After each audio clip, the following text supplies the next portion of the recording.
बोलो मिस्टर अनुभव, क्या मैं आपके 2 मिनट ले सकती हूँ? मेरे केबिन में अभी अभी दाखिल हुई मोहतरमा के मधुर स्वर ने मुझे एक सुखद एहसास से भर दिया था।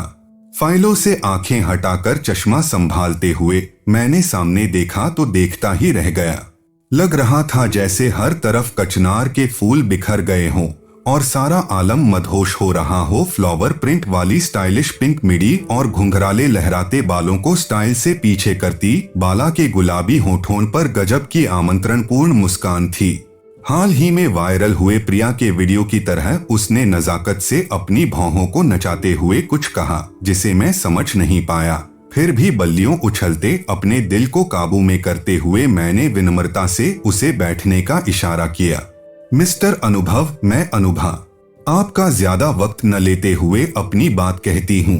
पहले यह बताइए कि आपकी उम्र क्या है? ऊपर से नीचे तक मुझ पर निगाहें घुमाते हुए उसने बड़ी अदा से कहा। वैसे आपकी कसी हुई बॉडी देखकर तो लगता है कि आप 40 से ऊपर नहीं हैं, मगर किसी ने मुझे आपके पास यह कहकर भेजा है कि आप 50 प्लस हैं और आप हमारी पॉलिसी का फायदा उठा सकते हैं। वैसे तो मैं इसी साल 55 का हो चुका हूँ, मगर अनुभा के शब्दों ने मुझे यह एहसास कराया था कि मैं अब भी कितना युवा और तंदुरुस्त दिखता हूँ। भले ही थोड़ी सी तोंद निकल आई हो, चश्मा लग गया हो और सिर के सामने के बाल गायब हो रहे हों, मगर फिर भी मेरी पर्सनैलिटी देखकर अच्छे खासे जवान लड़के जलने लगते हैं। मैं उसकी तरफ देखकर मुस्कुराता हुआ बोला, अजी बस शरीर फिट रखने का शौक है। उम्र 50 की हो गई है, फिर भी रोज जिम जाता हूँ, तभी यह बॉडी शॉडी बनी है। वह भरपूर अंदाज से मुस्कुराई। मानना पड़ेगा मिस्टर अनुभव, गजब की प्लीजेंट पर्सनैलिटी है आपकी। मेरे जैसी लड़कियां भी तुरंत फ्लैट हो जाएं आप पर। कहते हुए एक राज के साथ उसने मेरी तरफ देखा और फिर कहने लगी, एक्चुअली हमारी कंपनी 50 प्लस लोगों के लिए एक खास पॉलिसी लेकर आई है। जरा गौर फरमाएं, यह है कंपनी और पॉलिसी की डिटेल्स। उसने कुछ कागजात मेरी तरफ आगे बढ़ाए और खुद मुझ पर निगाहों के तीर फेंकती हुई मुस्कुराती रही। मैंने कागजों पर एक नजर डाली और सहजता से बोला, जरूर मैं लेना चाहूंगा, ओके दें। फिर मैं कल आती हूँ आपके पास, तब तक आप ये कागज तैयार रखिएगा।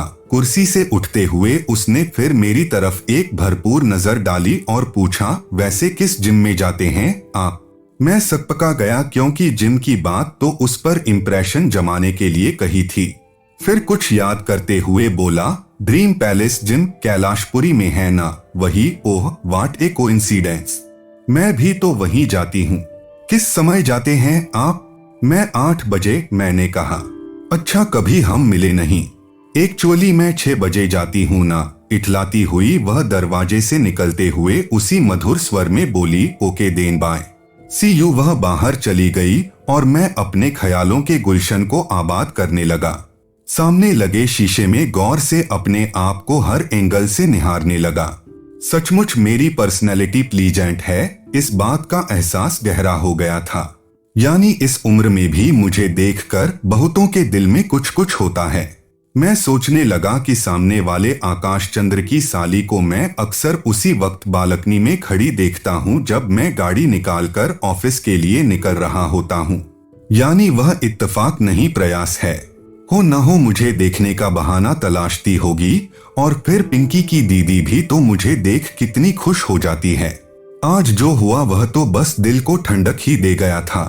सीधे सीधे लाइन मार रही थी, बला की अदाएं थीं उसकी। मैं अपनी बड़ी धड़कनों के साथ कुर्सी पर बैठ गया। कुछ देर तक उसी के ख्यालों में खोया रहा।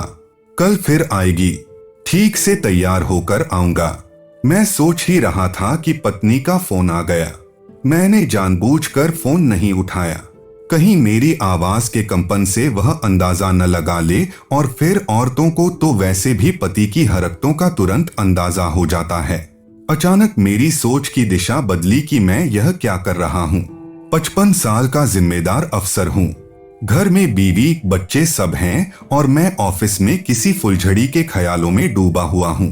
अचानक मेरे अंदर की नैतिकता जागी। पराई स्त्री के बारे में सोचना भी गलत है। मैं सचमुच काम में लग गया। बीवी के फोन ने मेरे दिमाग के शरारती तंतुओं को फिर से सुस्त कर दिया। शाम को जब घर पहुंचा तो बीवी कुछ नाराज दिखी। मेरा फोन क्यों नहीं उठाया? कुछ सामान मंगाना था तुमसे, अबस मंगाने के लिए फोन करती हो मुझे? कभी दिल लगाने को भी फोन कर लिया करो। मेरी बात पर वह ऐसे शर्मा कर मुस्कुराई जैसे वह कोई नई दुल्हन हो। फिर वह तुरंत चाय बनाने चली गई और मैं कपड़े बदलकर रोज की तरह न्यूज देखने बैठ गया। पर आज समाचारों में मन ही नहीं लग रहा था। बार बार उस हसीना का चेहरा निगाहों के आगे आ जाता। तुम कहो तो तुम्हारे लिए एक दूसरा घर खरीद दूं, वह मुस्कुराती हुई बोली। अच्छे काम में देर कैसी। मैं भी यही कहना चाहती थी कि हम दोनों का एक खूबसूरत घर होना चाहिए, जहां तुम बेरोक-टोक मुझसे मिलने आ सको, किसी को पता भी नहीं चलेगा। फिर तो तुम वह सब भी पा सकोगे जो तुम्हारी नजरें कहती हैं। मेरे नाम पर एक घर खरीद दोगे तो मुझे भी एतबार हो जाएगा कि तुम मुझे वाकई चाहते हो। फिर हमारे बीच कोई दूरी नहीं रह जाएगी। मेरा दिल एक अजीब से एहसास से खिल उठा। अनुभा पूरी तरह से मेरी हो जाएगी, इसमें और देर नहीं होनी चाहिए, मैंने मन में सोचा। तभी वह मेरे गले में बाहें डालती हुई बोली, अच्छा सुनो, तुम मुझे कैश रुपए दे देना। मेरे अंकल प्रॉपर्टी डीलर हैं, उनकी मदद से मैंने एक घर देखा है, 40 लाख का घर है। ऐसा करो, आधे रुपए मैं लगाती हूँ, आधे तुम लगा दो। ठीक है, मैं रुपयों का इंतजाम कर दूंगा, मैंने कहा तो वह मेरे सीने से लग गई। अगले 2 से 3 दिनों में मैंने रुपयों का इंतजाम कर लिया।